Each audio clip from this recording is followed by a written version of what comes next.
네이버에서 AP투자연구소를 검색하시고 홈페이지로 들어오세요. 김영재 소장이 매일매일 실시간으로 추천 종목과 시황 분석을 진행하며 장 마감 후 결산 내역도 투명하게 공개하고 있습니다. 주식이 어렵고 종목 찾기가 힘든 분들을 위해 무료로 진행하고 있습니다. 안녕하세요. 오늘 현대로템을 함께 살펴볼 AP투자연구소의 이세훈 전략팀장입니다. 코드 번호는 064350번 되겠고요. 현재 시각은 6월 22일 현재 2시 59분 지나가고 있습니다. 오늘 현대로템 0.8% 정도의 소폭의 상승 흐름들을 보여주고 있는 모습인 것 같은데, 동사는 이제 그 철도 산업과 방산 산업, 크게 이제 플랜트 산업을 영위하고 있는 회사고, 주력은 철도 산업이라고 보시면 됩니다. 그리고 미래 신성장 동력 산업으로 육성하고 있는 부분 중에 하나가 바로 이제 수소 산업이다, 이렇게 볼 수 있는데, 여기서 뭐 아직까지 뭐 가시적인 성과가 나오기는 좀 어렵죠. 근데 이제 중장기적으로는 이 수소 산업을 이제 미래 신성장 동력 산업으로 좀 육성을 하고 있는 그런 이제 부분이라고 볼 수 있겠고, 현재 매출이나 이익이 나오는 부분은 철도와 그다음에 이제 방위 산업 부분, 방산 부분, 그다음에 이제 플랜트 부분이 있겠습니다. 그래서 이런 이제 세 가지를 주력으로 사업을 영위를 하고 있고, 여기에 플러스 알파로 미래 성장 동력 산업으로 수소 산업을 영위하고 있는 부분인데, 그동안 현대로템이 상당히 좀 힘든 시간을 많이 보냈습니다. 지난 2018년도 때 남북 경협 테마로 이제 급등이 나왔던 것을 제외하고는 대부분 주가가 약세에서 뭐 하락세 이런 부분들 속에서 흘러내려왔던 부분이거든요. 이렇게 상당히 좀 현대로템의 주가가 부진할 수밖에 없었던 이유 중에 가장 큰 부분에 있어서는 결국에 실적이 발목을 잡은 거죠. 그동안에 2018년도, 19년도 대규모 적자나 이런 부분들이 계속해서 누적되면서 상당히 좀 힘든 시간들을 많이 보냈습니다. 이렇게 된 부분에 있어서는 결과적으로 이제 뭐 좀 저가 수주, 뭐 이런 철도 부분의 저가 수주나 이런 부분들이 굉장히 좀 그동안의 실적의 발목을 잡는 가장 큰 뭐 요인이었다라고 볼 수가 있겠고, 그런 것들 때문에 상당히 좀 힘들었죠. 네, 힘들었고, 그래서 이제 뭐 아무래도 재무나 이런 것들도 상당히 좀 안 좋았고, 그래서 그런 부분들을 정상화 시키기 위해서 그동안에 이제 이 현대로템이 보유하고 있는 뭐 자회사의 지분이라든지, 그다음에 뭐 부동산 매각이라든지, 그다음에 이제 전환사채 발행이라든지 이런 부분들을 통해서 이제 자구안을 엄청나게 마련을 한 거죠. 그래서 이제 부채 비율이 한때 362%까지 갔던 부채 비율이 현재 200% 정도로 좀 낮아져 있는 그런 이제 상황이라고 볼 수가 있겠고, 그래서 좀 힘들었던 시기가 지나고, 어떻게 보면 작년부터 흑자 전환하고 올해부터 흑자 전환 폭이나 이런 것들이 조금 더 증가되면서 점진적으로는 이제 실적의 좀 안정화나 이런 부분들이 기대가 되고 있는 부분입니다. 그러다 보니까 그런 이제 부분에 힘입어서 계속해서 좀 하락하던 주가가 저점을 형성을 하고, 현재로서는 이제 점진적인 우상향 흐름들을 계속해서 이어나가고 있는 모습이고요. 코로나 사태 딱 터지고 나서 계속해서 방향성이나 이런 부분들이 상방 흐름들을 이어나가고 있습니다. 중장기적인 흐름들이 방향성을 상승으로 가져가고 있다는 게 상당히 좀 긍정적인 모습인 것 같고요. 그리고 이 철도 관련주들 같은 경우에는 이제 본업 이외의 번외로 이 북한과의 관계나 이런 부분들이 상당히 또 긍정적인 모멘텀으로 작용할 때가 있거든요. 2018년도에도 그랬지만, 최근에 이제 남북 경협 관련주에 대한 이런 또 시장의 관심이나 이런 것들이 높아졌는데, 오늘 같은 경우에는 이런 이제 부분들이 또 속보로 나왔어요. 북한의 김여정이 미국이 흥미로운 신호 발언을 했었죠. 그랬더니 잘못 가진 기대고 꿈보다 해몽이다, 뭐 이런 식으로 또 비판을 했어요. 뭐 쉽게 갈 거라고 예상은 안 했지만 이런 식으로 또 기대를 확 꺾어버리네요. 그래서 이런 부분들로 인해서 오늘 뭐 남북 경협주들이 대부분 좀 하락을 하는데, 뭐 현대로템은 뭐 그렇게 크게 영향이 없는 것 같습니다. 뭐 이걸로 올라온 게 아니어서 그런지는 모르겠는데, 저런 부분들 남북 간의 관계가 좋아질 때 또 반응을 보여줄 수 있는 여지는 충분히 있는 종목이거든요. 근데 저런 부분에도 주가나 이런 부분들 크게 흔들리지 않고, 그래도 상승폭이 좀 줄긴 했지만 상승 기조는 이어가고 있는 그런 이제 상황이 되겠습니다.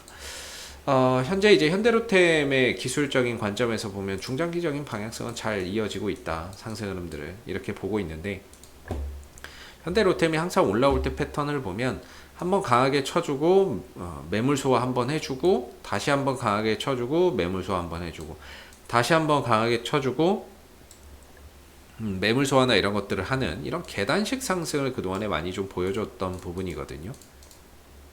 그래서 매물대나 이런 것들을 한번 이제 그어보면 차곡차곡 이런데 이제 매물에 대한 부분들, 이런 부분들을 이제 한번 횡보 기간을 통해서 소화하고, 그 다음에 한 단계 더 올린 다음에 그 다음에 있는 매물들을 또 소화하고, 그리고 최근에 또 한 단계 올린 다음에 이제 그 다음에 있는 매물을 좀 소화하는 단계에 들어가 있는 것 같습니다. 그래서 위로 가면은 지금 27,000원대 정도가 지금 상승을 좀 가로막을 수 있는 기술적인 좀 저항대라고 판단이 되는 부분이고, 최근에 26,600원 정도까지 올라갔다가 이제 윗꼬리가 좀 달리는 모습이었는데, 27,000원 부분이 이제 현재 좀 저항대로 작용을 하고 있는 것 같아요. 2018년도, 19년도에 남북 경협주로 급등이 나온 이후에 굉장히 좀 오랜 기간 머물렀던 그런 구간이거든요. 그만큼 이제 머물다가 떨어졌기 때문에 여기에 이제 물려 있는 사람들이 있겠죠. 물론 떨어지는 걸 이용해서 추가 매수해서 단가를 낮추는 사람들도 있는데, 일단 이 구간에서 그냥 물려있는 사람들도 상당히 많이 있겠죠. 그러다 보니까 주가가 올라갈 때 당연히 이런 구간을 전후로 해서는 좀 저항에 대한 압박을 받을 수밖에 없는 그런 이제 영역이 되고 있는 것 같고요. 최근에 이제 단기적으로도 5일선과 11선을 타고 가파르게 올라오고 있었거든요.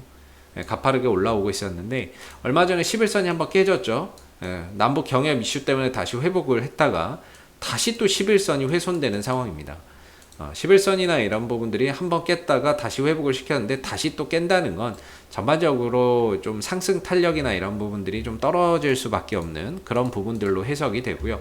뭐 반복적으로 깨는데 이걸 뭐 좋게 해석할 수 있는 부분은 아닌 것 같습니다. 그래서 한 27,000원대를 단기적인 좀 정점으로 해서 어느 정도 현재부터 이 상승이 있었고, 앞으로 좀 기간 조정을 통해서 다시 한 번 더 방향성을 또 재탐색하는 그런 영역으로 좀 들어갈 가능성이 높아 보인다. 이렇게 좀 생각이 들고, 옆으로 쉬어간다는 거죠. 이전처럼 올리고, 이전에도 이렇게 한번 강하게 올리고 5일선 깨지고 11선 깨지니까 옆으로 늘어져 버렸거든요.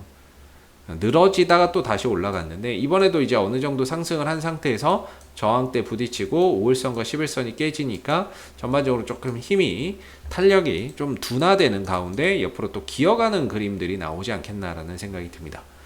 그런 관점에서 본다면 큰 호흡에서 봤을 때의 현재 이제 현대로템이라는 종목은 저점은 계속해서 높아지고 있고, 현재 27,000원대의 매물대를 좀 소화하는 그런 과정에 들어가고 있기 때문에, 어찌 보면 이게 하나의 거대한 이런 상승 삼각 패턴, 이런 상승 삼각 수렴 패턴으로도 볼 수 있는 부분이거든요.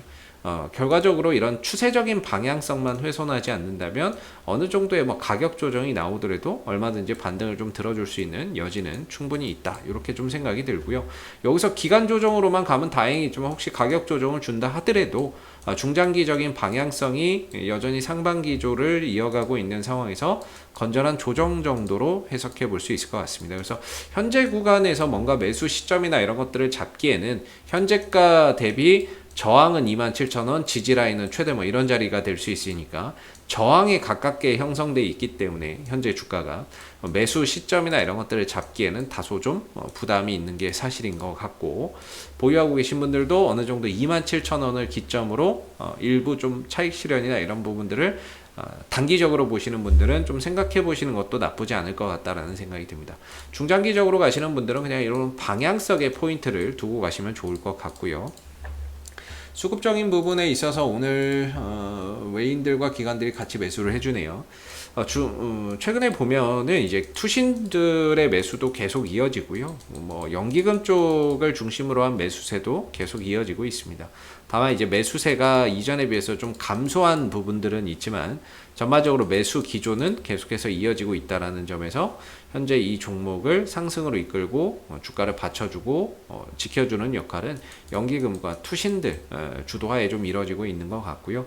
그 위에서 외국인들은 단타, 치고 빠지는 이런 이제 단타 매매나 이런 것들을 열심히 좀 하고 있는 부분들이 아닌가라고 생각이 됩니다. 그래서 현재 현대로템이 그동안에 좀 5월 말부터 6월 초까지 꾸준한 상승세를 보였는데 5일선도 깨졌고 11선도 깨지면서 27,000원을 좀 돌파하지 못하는 관계로 27,000원을 좀 정점으로 해서 다소 상승 탄력이 좀 둔화되면서 앞으로는 조금 이제 숨고르기의 흐름들이 나오지 않겠는가 이렇게 좀 생각이 드는 부분이고요. 이후에 과연 기간 조정으로 갈지 가격 조정을 주고 갈지에 따라서 다시 한 번 더 뭐 포인트나 이런 부분들을 생각해 볼 수 있을 것 같습니다. 뭐 저가 매수의 포인트나 이런 부분들을 다시 한번 또 확립해 볼 수 있을 것 같아요. 혹시 이 밖에 궁금하신 종목이 있으시다면은 네이버에서 AP투자연구소 검색하시고 홈페이지에 오시면 이슈 종목 분석이 있습니다. 여기 가시면 다양한 종목들 분석되어 있으니까 여러분들 궁금하신 종목이나 관심 있는 종목에 대한 궁금증 해결해 가시면 좋겠고요. 가운데 무료 추천 종목 있죠. 여기 가시면은 매일 아침 무료 추천 종목이 나오니까요. 추천 종목이 필요하신 분들은 무료 추천 종목 코너를 활용해 보시면 좋겠습니다. 마지막으로 이제 카톡 친구 추가가 있는데요. AP투자연구소에서 운영하고 있는 무료방이 있습니다. 그 무료방에서는 장중 시황, 실시간 속보와 함께 앞으로 관심 두고 볼 만한 업종들, 그 다음에 종목군들을 요약해서 올려드리고 있으니까요. 무료방 입장을 원하시면 카카오톡 친구 추가도 활용해 보시면 좋을 것 같습니다. 자, 앞으로도 현대로템은 이슈가 생길 때마다 계속해서 리뷰 영상 남겨드리고 있으니까요. 구독과 좋아요 한번 눌러주시고 오늘 영상 여기서 마무리하도록 하겠습니다. 감사합니다.